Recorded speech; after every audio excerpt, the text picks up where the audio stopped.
Et salut tout le monde, c'est The Redman German et on se retrouve aujourd'hui pour une nouvelle vidéo tutoriel sur Scratch. Donc ça fait longtemps, alors je vous propose de finir un peu aujourd'hui et cette semaine. Donc pour ça je vous réserve une petite surprise. Si vous ne savez toujours pas ce que c'est, je vous invite à voir la vidéo qui est sortie il y a quelques minutes. Donc je vais vous mettre le lien quand même en haut au cas où. Donc on va se retrouver pour une vidéo traitant les variables sur Scratch. Voilà. Mais avant ça, il faut déjà savoir ce qu'est une variable. Donc je vous propose cette petite animation pour voir qu'est-ce qu'une variable. Donc une variable, c'est quelque chose qui peut changer, qui varie justement. Donc c'est un objet qui va pouvoir changer. Par exemple, on va avoir l'âge.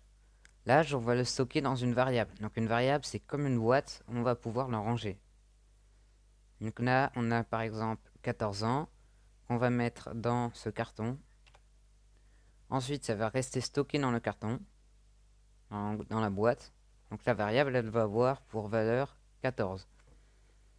Donc on va pouvoir extraire cette variable 14 ans pour pouvoir venir la changer, la varier et la restocker. Donc en même temps qu'on fait tout ça, on va pouvoir effectuer d'autres actions. Là, 14 ans, il va être extrait. Et ensuite, par exemple, on va lui ajouter 1. Donc ce qui va nous donner 15 ans. Donc 15 ans, on va venir le remettre dans la boîte, le restocker. Et donc la variable, elle va avoir pour valeur 15 ans. Donc voilà, c'est ce qu'il faut savoir sur les variables. Maintenant que vous savez ce que c'est, on va pouvoir appliquer tout ça dans Scratch. Donc déjà, quand vous allez dans Scratch, vous avez tous les blocs et vous avez une catégorie qui s'appelle les variables. Donc par défaut, il vous en crée une. Donc là, moi, vu que j'ai mis la langue en français, elle va s'appeler ma variable. Si c'était en anglais, elle s'appellerait my variable. Donc voilà. Donc je vous propose rapidement de voir comment ça marche. Mais avant ça, je vais supprimer cette variable. Donc pour créer une nouvelle variable, c'est tout simple. J'ai cliqué ici. Et ensuite, on va pouvoir taper le nom de notre nouvelle variable. Donc il va y avoir deux types de variables. Donc les variables serveur et les variables normales. Enfin, normales, voilà. Mais sauf que pour ces variables, on va pouvoir sélectionner deux options et pas pour l'autre. Donc je vous propose dans cette partie de la vidéo de regarder comment fonctionne cette partie et dans la vidéo qui suit, comment voir pour cette partie. C'est parti. Alors du coup, je vais appeler notre variable nombre. Je vais pas me compliquer la vie. Et en fait, je vais d'abord faire pour tous les sprites. Et je vais en créer une deuxième, sauf que cette fois, je vais l'appeler par exemple pomme. Et je vais faire pour ce sprite uniquement. Voilà, donc vous pouvez les afficher ou les désafficher avec les cases à cocher sur le côté. Donc déjà, on va voir un premier truc. Donc c'est que l'affichage des variables, ça peut dépendre. Donc si par exemple je fais un clic droit sur la variable, je peux voir différents affichages de notre variable. Mais également, si je clique tout simplement sur la variable, ça va m'en afficher plusieurs affichages. Sauf qu'il faut cliquer deux fois. Donc pour ça, on va avoir la lecture normale, où on va avoir le nom de la variable, suivi de la valeur qu'elle vaut. On va avoir grande lecture, où en fait ça va simplement être la valeur, ainsi que barre de défilement, où en fait ça va être une barre de défilement où on va pouvoir nous-mêmes choisir une valeur donnée entre 0 et 100. Donc, si je rentre dedans, même n'étant pas éditeur, je peux changer automatiquement. Sauf que entre 0 et 100, c'est assez restreint. Du coup, je vous propose un petit truc. Lorsque vous êtes en barre de défilement, une nouvelle catégorie s'affiche. C'est modifier les valeurs de la barre de défilement. Je clique dessus et par exemple, je vais pouvoir mettre un nombre entre -5 et 5. Je crée et voilà. Maintenant, je vais pouvoir définir un nombre entre -5 et 5 moi-même. Par contre, un petit défaut sur Scratch, c'est qu'on ne peut pas changer la taille des variables. Donc déjà les premiers blocs pour les variables. Donc on va avoir un bloc qui s'appelle mettre nombre A. Comme c'est le nom de ma variable, ça va m'afficher nom. Ajouter un à nom de votre variable, donc là ça va être nombre. Et vous avez aussi montrer la variable et cacher la variable. Donc montrer la variable et cacher la variable, c'est des blocs qui sont un peu concons. Si vous ne comprenez pas, il faut le faire. Donc tout simplement, déjà, vous savez que vous pouvez afficher ou désafficher les variables avec les cases à cocher sur le côté. Donc déjà, je vais remettre en lecture normale. Et en fait, si vous voulez qu'à un moment dans votre script, on ne voit pas les variables, vous pouvez faire cacher la variable. Comme ça initialise tout et toutes les variables sont bien cachées. Et ensuite, on inverse. Si j'appuie sur montrer la variable, ça va nous l'afficher. Sauf que un petit défaut, encore une fois, c'est que ça n'interagit pas directement avec les cases à cocher. Donc si je fais cacher, ça va me la cacher, mais la case à cocher restera comme ça. Pareil si je fais montrer. Voilà. Donc là, on a notre variable qui s'appelle nombre. Maintenant, on va voir notre variable pomme.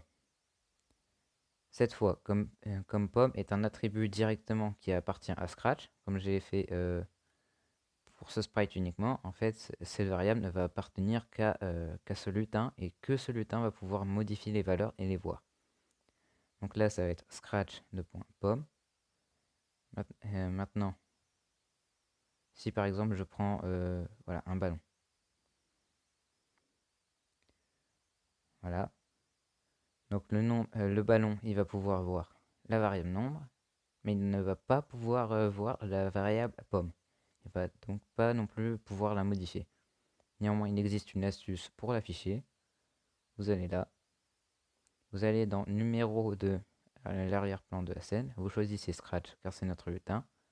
Là, il s'appelle comme ça. Et ensuite, il y a voilà, il y a une variable pomme qui n'appartient qu'à lui. Et à partir de là, on va pouvoir afficher. Donc là, il y a 0. Voilà. Donc c'est la seule spécificité par rapport aux autres variables. Donc je vais pouvoir la supprimer. Et ensuite, je vais vous montrer. Donc déjà, on a le premier bloc qui est mettre nombre à 0. Donc quand vous commencez un nouveau script, déjà ce que vous pouvez faire, après que le drapeau il soit cliqué, vous pouvez par exemple mettre toutes vos variables à 0 si vous voulez qu'elles soient initialement à 0. Maintenant, sachez que vous pouvez changer la valeur. Vous pouvez mettre par exemple 79, qui est un nombre décimal. Maintenant, je peux lui rajouter une virgule en mettant un point. Car dans Scratch, c'est pas une virgule de ce type-là qu'il faut mettre. Donc je mets un point et je marque. Je peux également mettre un nombre négatif. Mais je peux également y mettre du texte.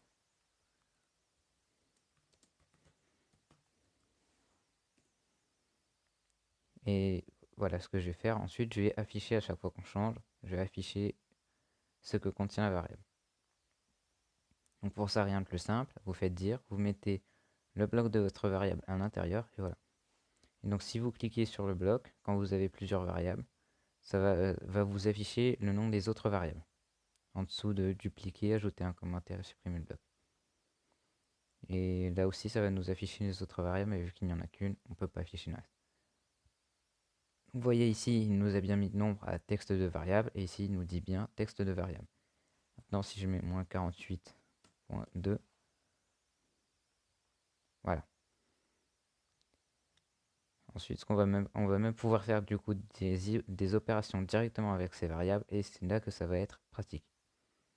Donc là, par exemple, je fais nombre plus, voilà, plus 5. Donc nombre plus 5, si je clique directement là-dessus, ça me fait moins 84,2. Maintenant, ce qu'on pourrait faire, c'est mettre nombre à 0. Ensuite, on le met là. Sauf que c'est un peu con de faire mettre nombre A et ensuite nombre plus. Du coup, il y a un bloc sur Scratch qui est ajouté à nombre qui va nous permettre d'enlever tout ça. Donc on pourrait mettre directement ça, mais comme ça sert à rien, on va mettre 5. Donc en fait, qu'est-ce que ça va faire? Là, ça va nous prendre la variable directement nombre. Et plutôt que de faire le calcul, et en fait ça va nous cacher un nombre, ça va être c'est comme s'il y avait nombre plus 5. Sauf que c'est dans une partie qui est cachée. Donc là par exemple, à chaque fois que je clique, ça me rajoute 5. Donc je peux cliquer autant de fois que je veux, et ça me rajoute toujours 5. Voilà. Donc sachez que dans ajouter, vous pouvez aussi mettre des nombres négatifs. Mais par contre, si vous faites du texte, ça sera différent, il peut y avoir des bugs. Voilà. Donc avec ça, on peut directement les mettre dans les blocs, faire des conditions, les regrouper. Voilà, d'ailleurs, il y a un exemple tout bête. Par exemple, le nombre choisi est un espace et ensuite le nom de votre variable. Donc vous n'allez pas marquer nombre parce que c'est le nom de votre variable. Vous allez prendre le bloc nombre, comme ça, et vous allez le mettre à l'intérieur.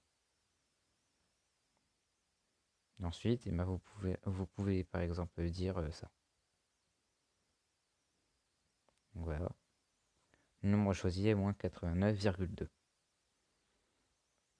Maintenant, je peux même y rajouter une question, et ça va être souvent utilisé. Donc là, voilà. Donc votre...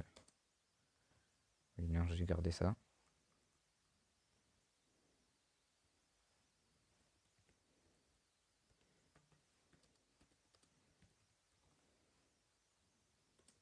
Voilà, là, je vais mettre une question. Je vais mettre un demander à. Enfin, demander, voilà, mettre nombre à réponse. Et ensuite, je vais lui dire bah, ma réponse. Donc si par exemple, je mets comme nombre 5, le nombre choisi est 5. Je peux même mettre du texte, mais en l'occurrence, ça ne servira à rien. Donc voilà. Donc vous voyez que c'est assez simple d'utilisation et ça peut être super pratique dans plein de scripts. En attendant, ça devient déjà la fin de cette vidéo. Donc si vous l'avez aimé, je vous invite à la liker et je vous invite aussi euh, à vous abonner à la chaîne et d'activer la cloche de notification si ce n'est toujours pas fait, car la prochaine vidéo arrive très rapidement. D'ailleurs, je vous invite à la voir dès qu'elle sort. En attendant, salut tout le monde, c'était The Mine, à plus.